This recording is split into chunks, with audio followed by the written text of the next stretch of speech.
নমস্কার বন্ধুরা, কেমন আছেন সবাই? আমি রিঙ্কু শখের রান্নাঘরে আপনাকে সবার নিমন্ত্রণ। এই গরমে তো এই কাঁচা আমের থেকে ভালো রেসিপি আর কিছু হইতেই পারে না। আর এই গরমের মধ্যে কাঁচা আম দিয়ে যা বানাবেন সেটা কিন্তু খাইতে অমৃতের মতো লাগে। তাই আজকে আমি রান্না করে আসার সময় গাছ থেকে পাড়ে নিয়েছি 2টা কাঁচা আম। আর গাছটা এত বড়, আমরা পাড়তেই পুরো ফাইটে গেছে নিচে পইড়ায়। আজকে আমি কাঁচা আম দিয়ে বানাবো কাঁচা আমের মশলাদার ঝুরা আচার। আর এই আমের ঝুরা আচার বানানো যেমন সহজ, খাইতেও কিন্তু অত্যন্ত স্বাদ। তো পুরো ভিডিও দেখতে থাকেন, আসলে আপনার খুবই ভালো লাগবে। আর এই কাঁচা আমের ঝুরা আচার কী করে সারা বছর সংরক্ষণ করবেন সেরও সহজ পদ্ধতি আজকে আপনার করে কয়ে দেবো। তাই পুরো ভিডিও দেখতে থাকেন, আসলে আপনাকে খুবই ভালো লাগবে। আর বেশি দেরি না করে চলেন তাড়াতাড়ি করে এই কাঁচা আমের ঝুরা আচার বানানো শুরু করে দিই। প্রথমে আম দুটোরে ছুলে পরিষ্কার করে নেবো। আর এই 2টা আমের থেকে কিন্তু অনেকটাই আচার হইব, যেহেতু আম দুটো অনেক বড়।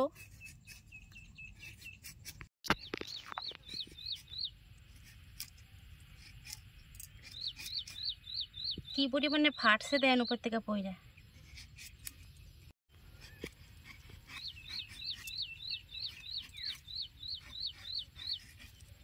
আজকের আচারটা আমি জামাই বানাবো, একটু খেয়াল করবেন, তাহলে আচার বারে বারে অত রোদে দেওয়ার ঝামেলাও করতে হবে না। মাসে 1-8 বার রোদে দিলেও পারেন, না দিলেও পারবেন। ব্যাস, আম ভালো করে ছুলে পরিষ্কার করে নিছি।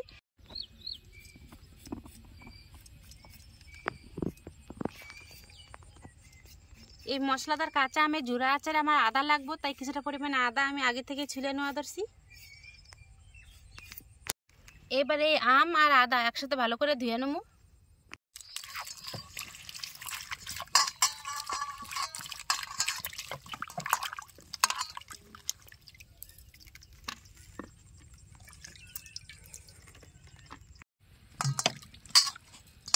আমরা জল পাল্টা প্রায় 3 বার ধুয়ে নিয়েছি, এবার ভালো করে জল ঝরাই নেবো।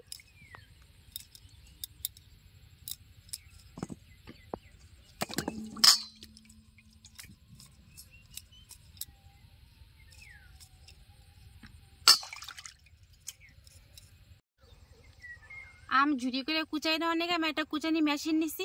আপনারা চাইলে হাতেও বা বটিতেও কিন্তু ভালো মতো করে আমরা কুচে নিতে পারেন। আমি তো মেশিন দিয়ে কুচামো।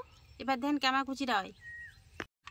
এই যে নিচের বড় ফাঁকাটা আছে, আমি এই পাশটা দিয়ে কুচি করুম। এই উপরটা দিয়ে কুচি করা যায়, কিন্তু তাহলে আমরা খুবই মিহি হয়ে যাব, তাহলে আচারটা ভালো হইব না। যাতে একটু বড় বড় থাকে, তাহলে আমি এই মোটা পাশ দিয়ে আজ আমটা কুচি করুম।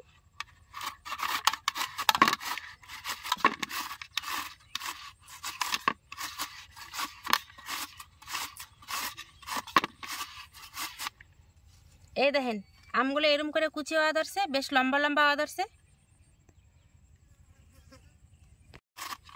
এরম করে 2টা আম আমি এখন কুচি করে নেবো।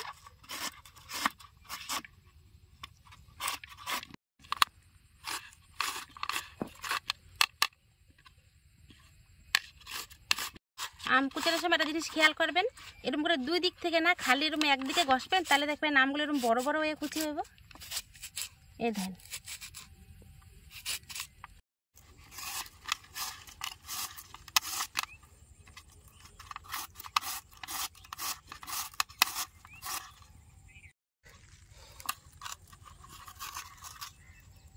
দুইটা আমি আমার কুচানো হয়ে গেছে। আর দেখেন 2টা আম থেকে কতগুলো আম কুচি হয়েছে। এই দেখেন পুরো এক থাল ভর্তি আম হয়েছে। এই যে আমরা কুচাই রাখছি, আপনারা চাইলে কিন্তু এই অবস্থাতে আমের আচারটা করতেই পারেন, কিন্তু সেই ক্ষেত্রে আমের আচারটা কিন্তু বেশি দিন সংরক্ষণ করা যাবে না, তাড়াতাড়ি নষ্ট হয়ে যাব। যেহেতু আমের ভিতরে আমের রসটা থাকে, তাই এই রস সমেত করলে কিন্তু আমের আচারটা নষ্ট হওয়ার সম্ভাবনা সব থেকে বেশি থাকে। তাই যেহেতু কইছি যে আমের আচারটা সব থেকে বেশি দিন সংরক্ষণ কেমন করতে পারবেন সেই কথাটা আজকে কয়ে দেবো। তাই আমের আচারটা বানানোর আগে কুচারা এই আমটা চিপড়ে কিন্তু যে বাড়তি রস থাকে সেটা বার করে নেবেন, তাহলে আচারের মধ্যে টকের পরিমাণটা যেমন কম হয়, তেমনি কিন্তু অনেকদিন সংরক্ষণ করে রাখতেও পারবেন। তাই এখন আমি আমের থেকে আমের রসটারে নিংড়ে বার করে নেবো। তাই হাতের মুঠের মধ্যে আমটা নিয়ে অল্প অল্প করে যতদূর সম্ভব চেষ্টা করবেন যতটা পারেন আমের রসটা বার করে হেলানোর। এতে আমের আচারটা অনেক দিন ভালো থাকবে।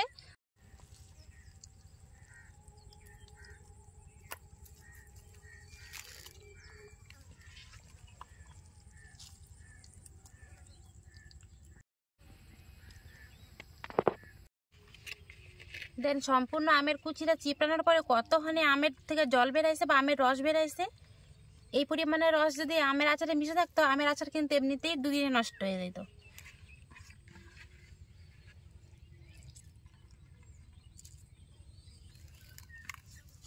দেখেন কত সুন্দর ঝরঝরে আমগুলো বাইরে আসছে। এখন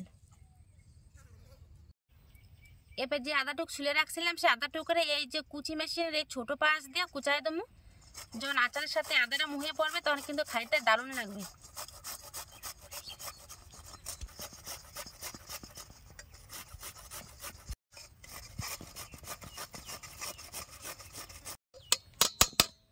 হয়ে গেছে আদা কুচানি। দেখেন কত সুন্দর মিহি হয়ে আদাটা কুচানো হয়েছে। এবার 2টা কাঁচা লঙ্কা নিছি, এই কাঁচা লঙ্কা 2টাও কুচাই দেবো।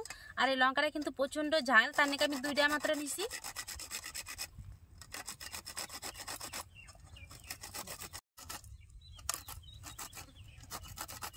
বাবার এই লঙ্কার যা ঝাঁজ বাইরে এসে।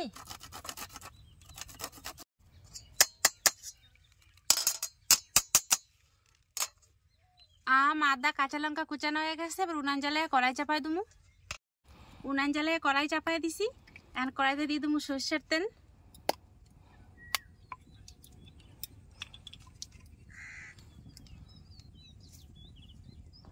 যতটা পরিমাণে আম নিছেন সেরকম বুঝে শুনে কিন্তু তেল দিবেন। 2টা আমের আচারে যেটুকু পরিমাণ তেল লাগবে আমি আন্দাজ করে 400 গ্রামের মতন তেল দিলাম। যদি লাগে তাহলে পরে আবার দেবো। আচারের দোয়ানিকে তেলটা গরম হইতে হইতে আচারের দোয়ানি কিছু মশলা তখন আমি রেডি করে নেবো। পরিমাণ মতো হলুদ, স্বাদ অনুযায়ী শুকনো লঙ্কার গুঁড়ি,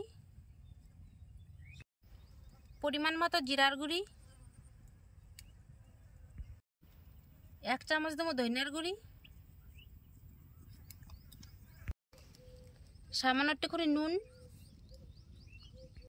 এই মশলাটা পাশে সরাই রেখে আচারে দোয়ার নিয়ে সরষে গুঁড়া করে নেবো। সরষে গুঁড়া করার আগে দেখেন তেল ভালো মতো কড়া গরম হয়ে গেছে। তেলের কড়াই ধরে নামাই রাখুন।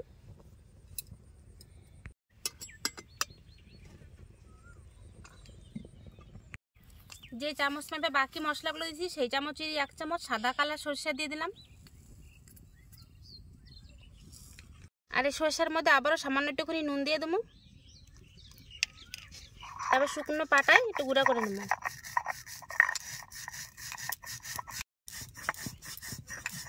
সরষেটা কিন্তু শুকনো পাটা থেকে গুঁড়া করবেন, কোনো মতেই কিন্তু জল দেবেন না, তাহলে কিন্তু আচার নষ্ট হয়ে যাবে।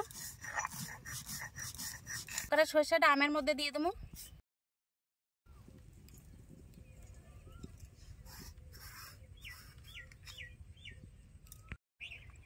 তেলের করে উনান থেকে নামাইছি, প্রায় 2-3 মিনিট হয়ে গেছে। তেল এখন উষ্ণ গরম আছে, পুরোপুরি এখন ঠান্ডা হয়ে যায় সাথে পারে নাই। তো এই উষ্ণ গরম তেলের মধ্যে এই যে গুঁড়া করে রাখা মশলাগুলো রেডি করছিলাম, এই মশলাগুলো দিয়ে দেবো।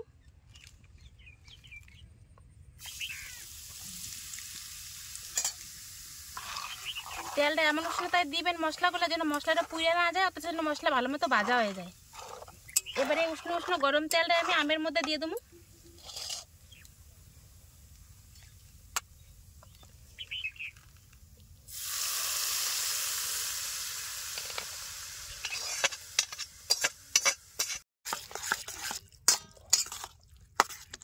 কুচাই রাখা আমের সাথে এই তেলটা ভালো করে মিশিয়ে দিলাম মশলাপাতি সমেত। দেখেন যেটুকু পরিমাণে আমের দিকে তেল দিছিলাম পুরোপুরি ঠিকঠাক হয়েছে, কমও হয় নাই বেশিও হয় নাই। এবার যত ভালো করে মিশাবেন আমের আচারটা তত বেশি স্বাদ দেবো খাইতে।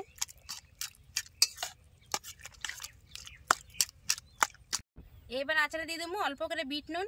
যে নুনটা দেওয়ার নিয়ে আচারের স্বাদটা কিন্তু আর অনেকটাই পরিমাণে বাইরে যাইব। আবারও খুব ভালো করে মিশাই নেবো আমের সাথে।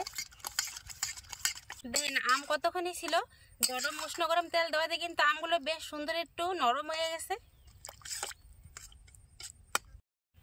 তেল আর সমস্ত মশলাপাতি দিয়ে আমের সাথে ভালো করে মিশাই নিছি। এখন কিন্তু এই পাত্রটা খুবই গরম, বা আচারটাও কিন্তু এখন ভালোই উষ্ণ গরম আছে। তো এই গরম উষ্ণ আচারে কিন্তু বয়ামে ভরা যাইব না, তো এটা থাল দিয়ে ঢাইকে 5 মিনিট রেখে দেবো যাতে এটা ভালো মতোই ঠান্ডা হয়ে যায়। তারপরে আপনাকে দেখাবো আচারটা কত সুন্দর হয়েছে।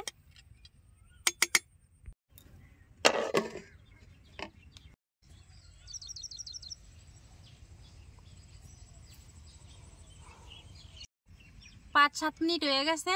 এই যে গরম আচারটা রেখেছি থাল দিয়ে, এবার ঢাকনাটা সরাই দিও আচারটা কেমন আছে।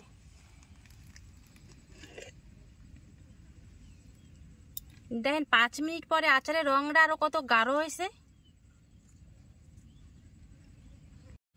আর যখন ঢাকনাটা সরাইছি বিশ্বাস করেন কত সুন্দর একটা ঝাঁঝালো গন্ধ উঠছে এই আমের আচারের। আবার একটু ভালো করে মিশাই নেব।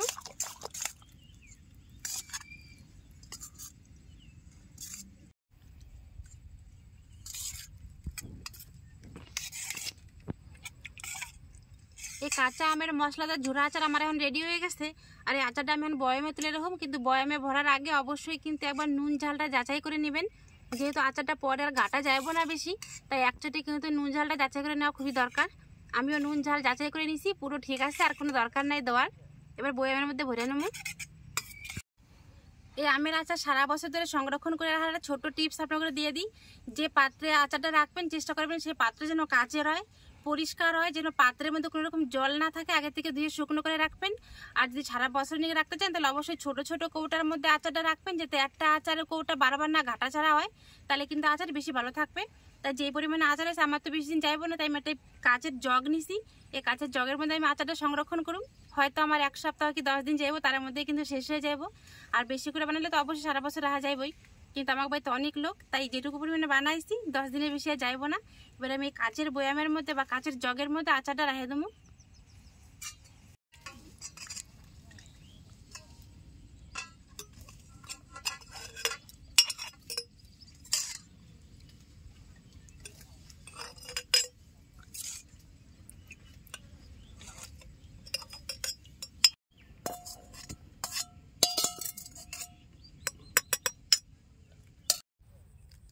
দুইটা মাত্র কাঁচা আম দিয়া এই কাঁচা আমের মশলাদার ঝুরা আচারটা বানাই আলাইলাম।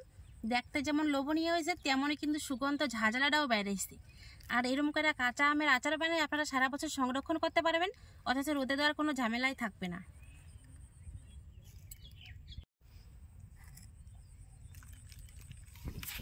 কত অল্প সময়ে সহজভাবে দুইটা মাত্র কাঁচা আম দিয়া এত সুন্দর কাঁচা আমের মশলাদার ঝুরা আচারটা বানাই হালাইলাম। এটা কিন্তু রোদে দেওয়ার কোনো ঝামেলা থাকবে না, আপনারা সারা বছর এমনিতে ঘরে সংরক্ষণ করে রাখতে পারবেন। যেহেতু তেলটা গরম করে দিচ্ছি তাই রোদে দেওয়ার কোনো ঝামেলা নাই। যদি আপনারা কাঁচা তেল দিয়ে মাহাই দেন তবুও কিন্তু আচারটা খেতে ভালো লাগবো, কিন্তু সেক্ষেত্রে আপনাকে কয়েকদিন রোদে দিতে হবে ঘন ঘন। যদি আজকে আমার সহজ রেসিপি এই কাঁচা আমের মশলাদার ঝুরা আচার যদি আপনাকে ভালো লাগে তাহলে অবশ্যই এটা লাইক, কমেন্ট, শেয়ার আর সাবস্ক্রাইব করতে কিন্তু ভুলবেন না। দেখা হবে পরে একটা নতুন কোনো ভিডিওতে। তাহলে এনে শেষ করলাম, নমস্কার। আর হ্যাঁ, এই আচার কিন্তু আপনারা গরম গরম সেদ্ধ ভাতের সাথে খাইতে পারবেন, মুড়ির সাথে খাইতে পারবেন।